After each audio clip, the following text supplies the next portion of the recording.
Hello, everyone. It's my pleasure to be in front of you, even if only virtually. So my name is Timotea, or Timmy for short, and I represent IBM Client Engineering in Romania, so not that far away from Ukraine. So I was asked for today to come up with something to show with AI, with GenAI, since this is a very hot topic nowadays. But I thought to myself that instead of just showing slides and maybe talking about recent announcements from IBM, it would be more interesting to show actual use cases which you can deploy today, tangible things to explain them, and why not to even go in depth of them. So today's presentation will have three main parts.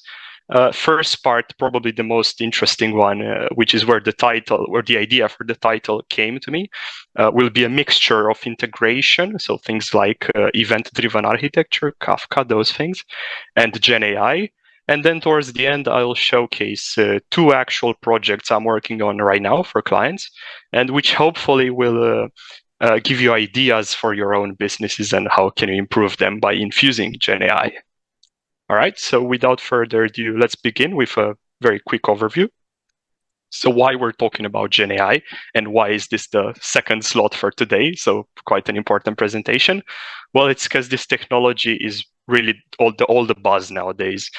I found this stat in a Gartner study and I find it fascinating. 80% of the enterprises are either actively developing right now or are thinking about developing applications with GenAI or infusing it into their existing systems. But currently, what we see when we look on the market is that most clients are really just in the experimental phase. Majority of them are just getting licenses and giving them to a couple of developers, maybe to a couple of business people to explore, play around, and try out ideas. But we at IBM, we think that things could look slightly differently. And it's not all about speed, but also about direction. And today, after the presentation, hopefully you'll have a more clear direction in which you should move you and your company for sure. So the motto of today's presentation, I want it to be, don't be an AI user, but rather instead be an AI value creator. And with that, I would like to move into the first section of the presentation, which is around events. And what do I mean about events? Of course, I'm referring to event-driven architecture, but maybe you're not familiar with this term, which is events, EDA. So I'll explain it in very simple terms. Events are things which happen around us. They could be the sun coming out of the clouds. It could be the feeling of hunger that you might get when you're feeling hungry and you need to look for a restaurant. The thing is that these things happen and we need to react to them. We need to acknowledge the events and then react somehow to in order to get a favorable outcome for us. So in the business world, the main source of events typically is the user. And this user typically interacts with the business through various channels. A couple of these channels could be phone, it could be emails, it could be social media. And what I want to showcase next is how we capture these interactions that the user has with our business, and we extract value out of it. So I took a very simple example, one of a bank, since it's quite a common institution. We all understand how a bank works. And the bank typically has a pool of users, what you see on the left side of the screen. Now, these users, maybe the bank wants to get feedback from them in order to assess how its services are performing. This could be either some sort of feedback form, or it could be like a transcript of a phone call conversation. The point is that it is unstructured text, right? With very little details about the customer. It's just the customer expressing the way he feels about the services. Now, we need some sort of orchestrator, and this is where the integration bit will come into play to capture these feedbacks.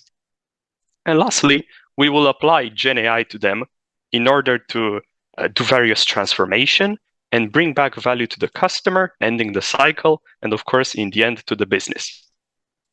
Okay, so I think enough slides for now. I really don't want to spend a lot of time on slides, so let's see it in action. Let's see how this scenario would look in the real world. And in the real world, we would typically have, I'll try to make this as big as possible so it's very clear. We could have a feedback form But again, I want to stress this could be the transcript of a phone conversation, for instance, or any other interaction channel with the customer. Where in here, the customer would, of course, need to provide some sort of contact detail. In this case, it would be the email I chose, and I'll input myself here. We would have the contact of the customer, and then in plain text, he will describe his experience with the bank. In this case, very simply, the customer will say, I chose simple example, the mobile app is too slow, please fix it. By the way, all of the demos I will showcase today, they were originally developed in Romanian, of course, for my local market, but I adapted them in English, so it's clear. But just as we see them in English, everything could be done, of course, in Ukrainian also. So take note of this. Okay, so the customer would then submit the feedback. The feedback would be received by the bank's backend. And now, if we move to what we call IBM event automation or event streams, this is basically IBM flavor of Kafka. In here, we have a bunch of topics or buckets where you see we have a couple of them, but the one where I want to focus is the customer feedback one. If we open this and scroll down, we see the latest message, which just arrived exactly now. And if we open it, and I'll scroll down a bit, this is very zoomed in, so it's clear for you guys also in the room. We see that we have the collected feedback from the customer, which is the feedback and the email address as well as the time, of course. So what if we take this feedback and in fact we run it through GenAI and dump that into a different topic? And we see we have here the bucket called feedback processed. And if I open this bucket and click on the latest event here, we see that in fact, the feedback was collected by the system, it was processed, and now it was attributed as, it was classified as negative since the customer complained.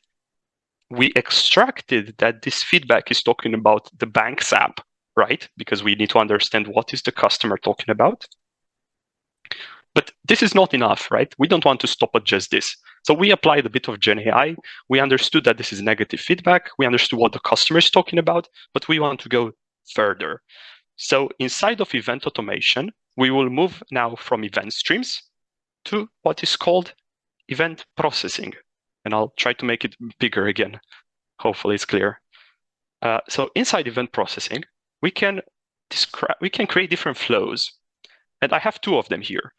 Let's first focus on the problematic services flow, which you can see I described it here. This is a flow used by the IT team to monitor quality status of the bank's service. So how do we do that? Well, we do that by the following way. So inside here, I'll try to make it clear. Okay, so we have a couple of blocks. Think of it like Lego, basically. We have an input source, which is the customer feedback process bucket, which I just showed the topic, right? Where we collect those feedbacks processed with GenAI. We filter them only to see the negative ones because we want to focus on the negative ones. We aggregate by time. Basically, we sum up all the feedbacks in time windows. So we have like between 8 a.m. in the morning, 9 a.m. in the morning, then from 9 to 10 a.m. and so on the whole day. And then we only want to see the categories of products, let's say, which get over 5 complaints in a single time window. This would result in a problematic service, right? So how does this look like? Well, if I run including historical, so we get also events that happened, so we will see the feedback which we just sent. We'll see in a moment what sort of output we're getting.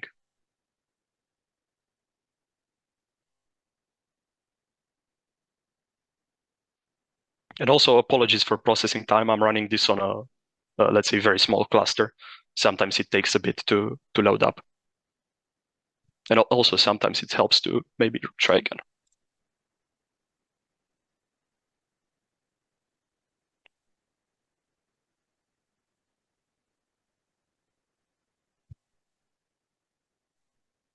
All right, so there we go. Live demo, everyone. It worked. What a surprise. So I'll need to make it slightly smaller because my screen is not big enough. Hopefully you'll still be able to see. I think I'll need to stop it and start again because the Zoom was strange here at the bottom. Okay, so now hopefully you get an idea of how the output looks like. So we see the time windows, which we set in the aggregation node, right? We see 9 in the morning, 10 in the morning, 10, 11. We see the topics, which the feedbacks came with, right? And the topics which had numbers of feedbacks, negative ones, over 5.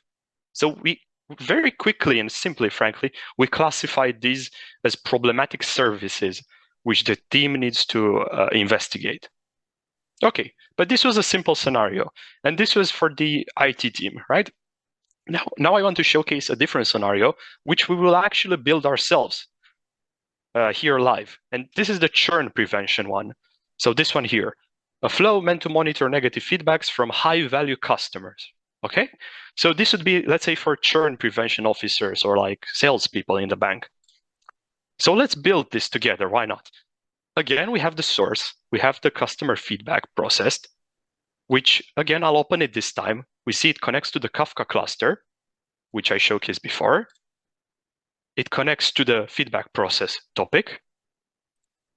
We see a sample message. This is the process one with like negative and the extracted topic, okay?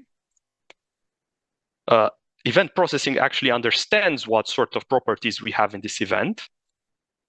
And therefore, now we can extract the information. So first thing, we would need to filter it probably. So I'll quickly add a filter here, and we can say filter by negative.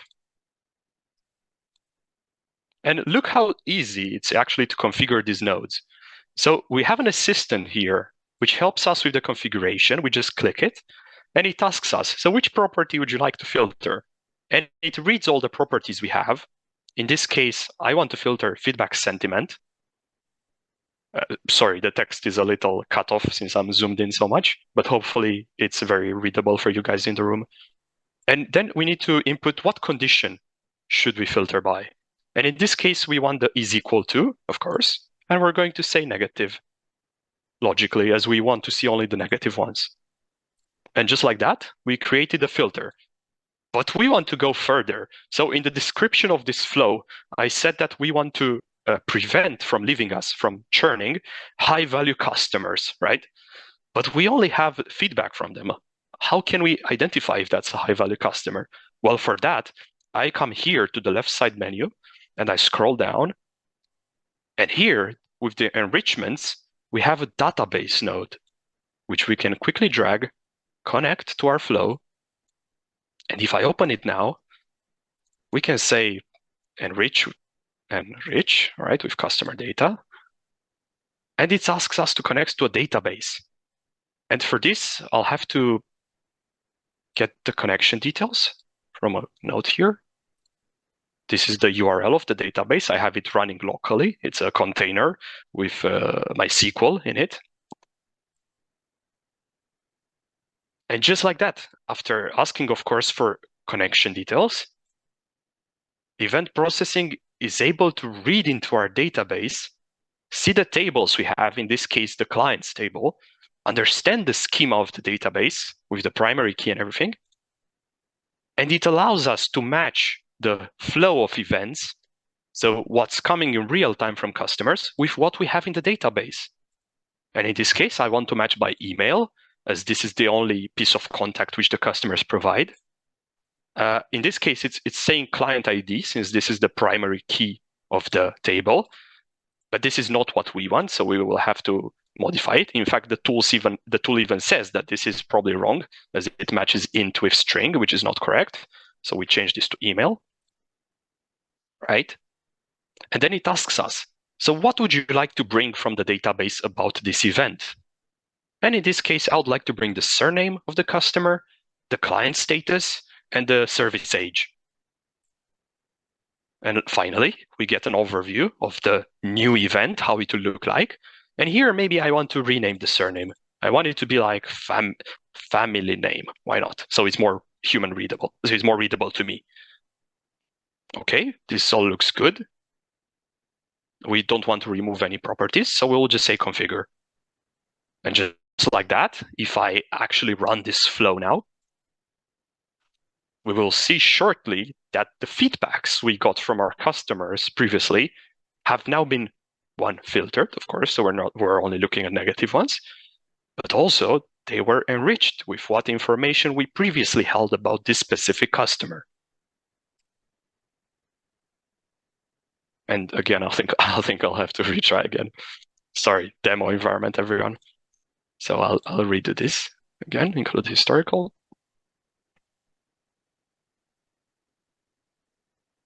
Okay, there we go. Good. So you see that here, we actually have information about our customers. This is the stream of event coming in. And we see that we pull the family name, we pull the status of the client. Is this a gold client? Is this a platinum one? The service age, how many years have they been a customer of the bank, right? So we've augmented the stream with this sort of important information. But we need to go even further. And for that, we can add yet another filter. You can never have enough filters, right? And here, I could just say filter, okay? And here, what I want to do, actually, I'll pop the assistant again. What I want to do is I want to filter by client status. And I want to say it's not equal to bronze, since my customers are bronze, gold, and platinum. And for this very specific churn prevention program, I only want to look at the high-value customers, the big spenders, the gold and the platinum ones. So for now, I'll leave aside the bronze ones. I'll add this to expression, and this will in fact drop all the events which have information, which we pulled from the database, that this is feedback from a bronze customer. All right. And finally, let's dump all of these events into another sink, so another Kafka topic. In this case, let's say output, why not? We'll connect to the same cluster. No credentials. And this time we will go to the churn prevention topic. So this is like where I want to store my high value feedbacks from customers. Okay. And now if we actually run this and we switch back to event streams, if I go back to the topics and to the churn prevention, we will see that here we will have new messages arriving from the customers which send those feedbacks. And of course, the structure will be the one which we defined, but this is not all.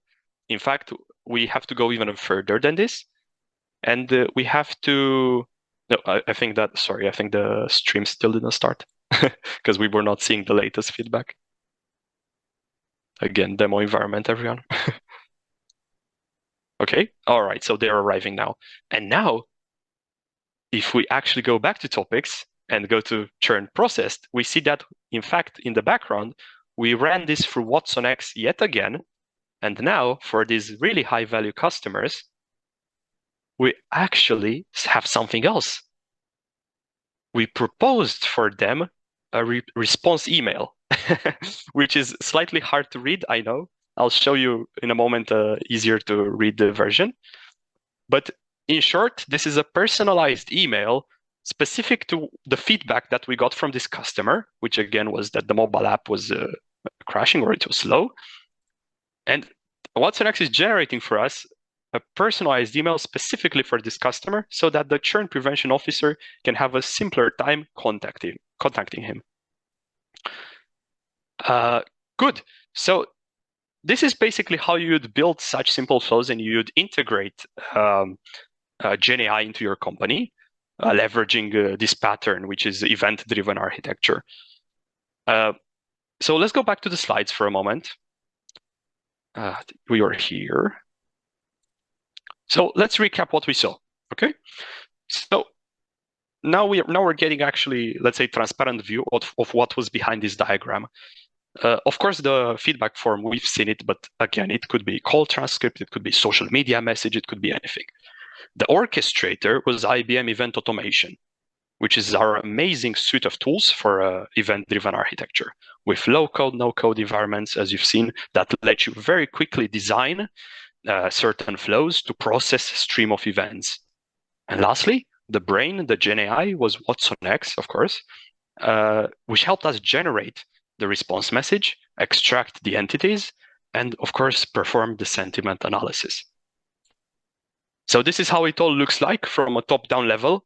On the left, we have what we began with. Hopefully the text is not too small. This is the initial message from the customers. Okay, this is not the exact one. This was one with ATMs, but you get the point. And this is what we ended up with. So imagine all the, let's say, value we created here, starting from basically nothing and how we augmented the message along the way. The first JSON being the stream for churn prevention, and then the second smaller one being the one for the IT team, which monitors like service performance. All right, so to recap, event automation allows you to detect, act in real time, and automate your business decisions. But lastly, since we're talking AI, keep in mind, it's really better with IBM Watson X. So now my question goes to you. Where would you implement such technology inside your business? Of course, this was a very simple example I showcased for a bank, but it could be anything else. After all, the sky is the limit in our imagination. Okay, so this was the first scenario I wanted to show. We're not stopping yet, don't worry, guys. So I want to showcase two more interesting use cases, which I am actively working on. I'll stop the camera for a moment, just so I can set up the environment for the second one. But hopefully this so far you found it interesting. We'll quickly move on into slightly different, let's say, scenarios. Okay. All right, just a moment. Now I'm starting the second one.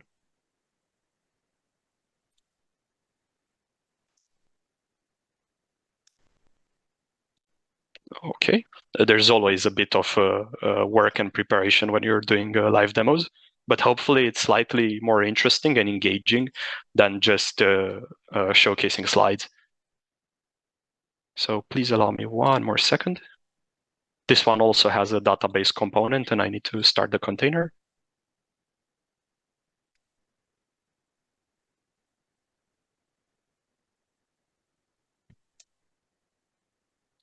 Oh, okay, we're good. So I'll quickly share the screen again. If I can find Zoom, there we go. Okay, we're back. Okay, cool. So welcome everyone to the second demo of today.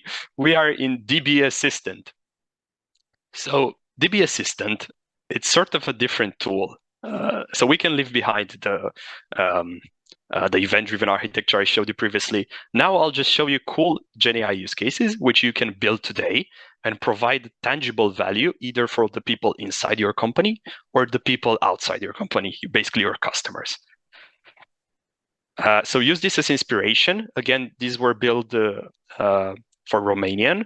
So I actually forgot to change here the placeholder text. So that's why it says in Romanian. But don't worry. So this is a tool where me, let's say Timmy, I'm a manager at a corporation, and we're doing a lot of ticketing work. So we're doing operations, and we have lots of tickets, right? And I need to supervise how the tickets are going. Are the tickets being filled in time? How many tickets do we have still left? And basically, I have a bunch of databases which hold these tickets. But me as a manager, I'm kind of rusty on my SQL, right? And instead of relying on other people to help me, I have access to DB Assistant, which converts my day-to-day natural language into high-quality SQL code. And of course, then queries the database, and hopefully, in a moment also, gives me the answer. Querying directly from the database, okay? So I'll quickly showcase a couple more. Of course, the assistant can be aware of the time we are in this case, understanding that this is the current month. Or you could, of course, say things like do this quarter. So you could say like business terms, for instance. And then the assistant will generate appropriate SQL for the appropriate quarter. Okay. The assistant is also aware of your columns And you can do sort of like synonyms. In this case, the column name was severity, but me just saying naturally urgent, the tool understood that I'm talking about severity, and it's showing tickets with various severities. Okay, and I'll also show a little more, let's say, advanced queries now. I have them stored here, here. So this would be like, let's say, a way longer query, and you could go even longer than this, where we're doing like what is status, priority, and assigned to, and you can see the tool quickly generating the accurate output for my query. And of course, then the person would be able to inspect that certain ticket and maybe see its status, etc. Okay, so this was a short demo, but I think it's quite valuable. And I specifically wanted to showcase this capability of converting a natural language to SQL, right? Because I recently found out, and I found it very interesting, that on public text to SQL benchmark, this is the well-known text to SQL benchmark, actually, right now, if you check out the benchmark, IBM seems to be on top of it. So right now, we have a very compelling offering of models which allow you to generate text SQL from natural language and build this sort of use cases. Okay, we're running quite low on time. I'll quickly move into the very last one, the very last demo. And then maybe if we have time, we can take a couple of questions.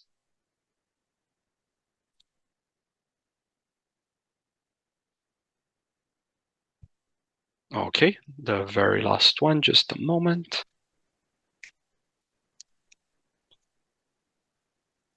So basically, again, think of this presentation I'm doing more like brainstorming, like generating ideas of things you might have not thought about, but you might utilize in the real world and find useful. Okay, so we've seen one use case for the people inside the company, right? Now let's look at a different one for the people outside, for the customers.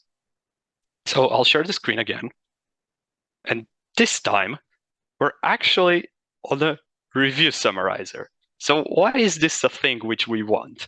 Well, let's say you're going shopping online, as most people are these days, and you're opening your favorite online retailer from where you're buying technology or clothes or furniture, whatever from, right? And you're looking for a specific product. Let's say you're looking for a phone maybe, and before you buy it, right? What's the thing you do? You check out the reviews. Probably the negative ones first, but you might also want to see the positive ones, right? But what's the issue? The issue is these products might have hundreds of reviews, right? So wouldn't it be nice to see a summary of all of these reviews, and why not maybe some high-level tags also? So to better showcase, I got here 3 real-world examples. Some wine, camera, and steering wheel for computer games. This is a product with quite good reviews. This is like mixed, and this would be like bad reviews. These are actual real-world reviews. They're from a Romanian website. Again, I was saying I'm building these use cases for locally, but they can be adapted for, of course, for Ukrainian also.